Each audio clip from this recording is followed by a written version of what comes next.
Payment Pulse, a podcast by ExplorePay, a leading full-service payment provider.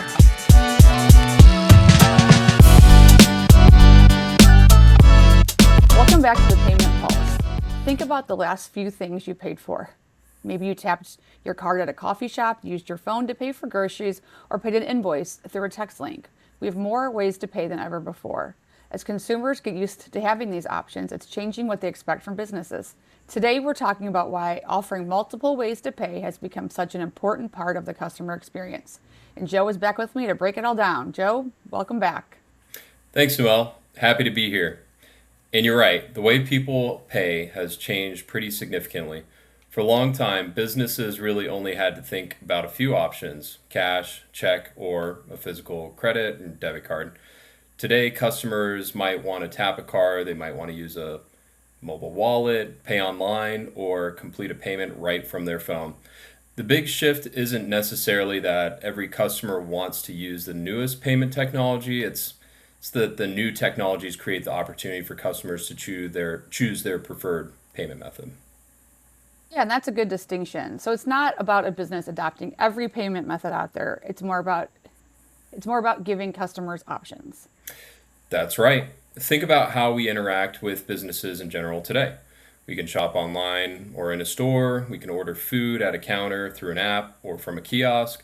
We can schedule appointments online instead of calling. We can communicate through phone, email, chat, or text. Consumers have gotten used to choosing whatever option is easiest for them at that moment, and payments are becoming the same way. The easier you make it for someone to complete a purchase, the better the overall experience can be. Yeah, and expectations can be different depending on the situation too. Like, for example, the way I want to pay at a coffee shop, it might be completely different than how I want to pay a contractor who's working at my house. Absolutely. That's really where payment flexibility becomes important.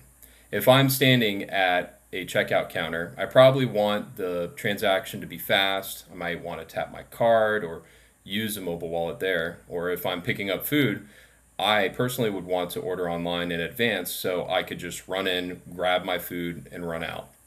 In some environments, a customer may prefer a self-service kiosk or another option that lets them complete the transaction on their own, giving them time to think more detailed perhaps on what they're ordering, or just like the control of the interaction itself.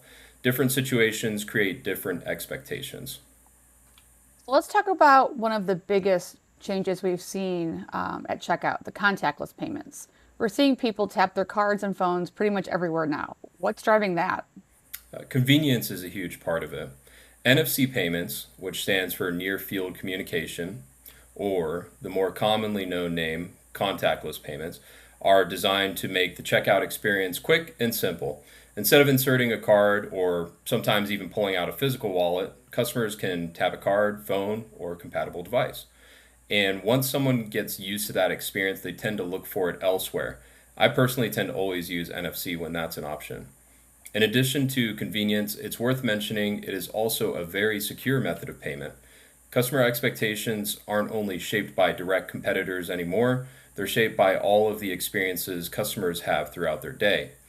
If someone can tap to pay at a grocery store, coffee shop, and gas station, they may expect to be able to do the same thing at other businesses. And mobile wallet fits that into that same idea. Mobile wallets give customers another way to use cards they already have without necessarily carrying the physical card. Now again, the important thing isn't that every customer is going to use a mobile wallet. It's just that some people love paying with their phone or watch. Other people will pull out the same physical card every single time. When businesses support multiple payment options, customers don't have to change their habits just to do business with you.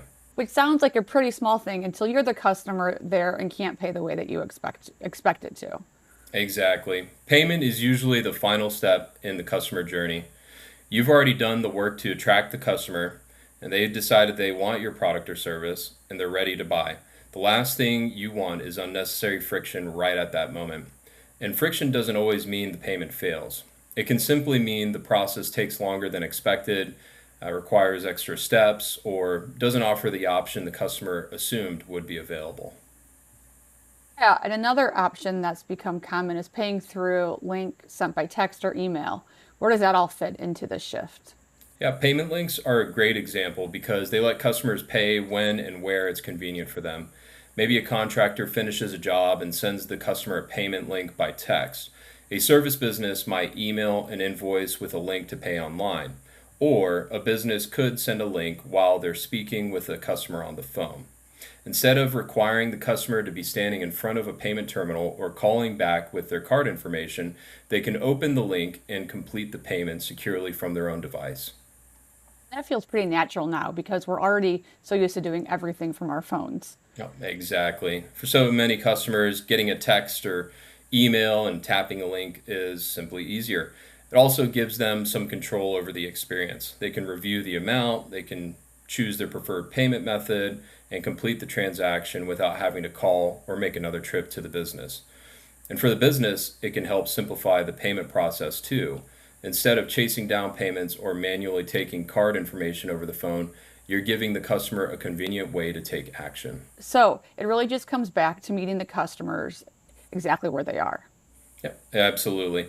Whether someone is standing at your counter or sitting at home with their phone, the expectation is increasingly the same. Paying should be simple. The more unnecessary steps you can remove from that process, the easier it is for the customer to complete the transaction. And then there's self-service. I think good service, that used to mean having someone personally walk you through every step. Now, sometimes good service means I just want to do it all by myself. Yep, exactly. Convenience means different things to different people. One customer might want someone to help them at the counter, another might want to walk up to a kiosk, place an order, pay, and be finished without waiting.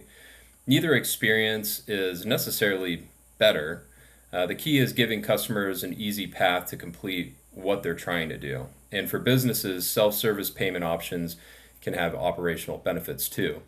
If customers can handle certain transactions themselves, employees have more time to focus on other parts of the customer experience. So for a business owner listening to this and thinking, do I really need 5 different ways for people to pay?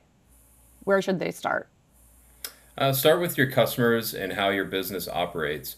Ask yourself a few simple questions. Where do customers typically pay me? Is it at a counter, online, at their home, on a job site?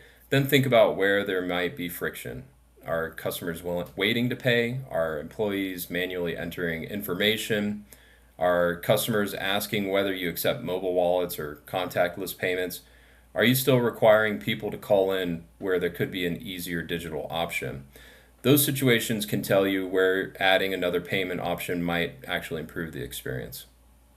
So don't just add technology just for the sake of adding more technology. Ah, exactly, and that's right.